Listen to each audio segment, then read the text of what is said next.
أبدى البرتغالي جورجي جيسوس مدرب فريق الهلال الأول لكرة القدم إعجابه بفريق إسباهان أصفهان الإيراني، واصفا إياه خلال مؤتمر صحافي الأربعاء بطرف منظم ورائع يلعب كرة هجومية. ويلتقي الفريقان الخميس في مدينة أصفهان ضمن ذهاب دور 16 من دوري أبطال آسيا.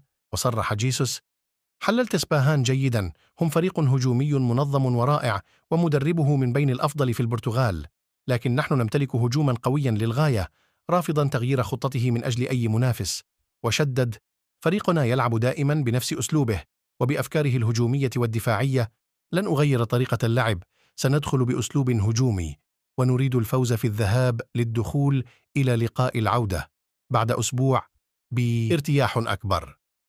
وأشار جيسوس إلى إلمامه التام بالأفكار التدريبية لمواطنه جوزيه مورايس مدرب سباهان، وقال عنه: أعرفه جيدا وهو أيضا يعرفني، وستكون مواجهة قوية بين فريقين يمتلكان تاريخا جيدا على صعيد آسيا.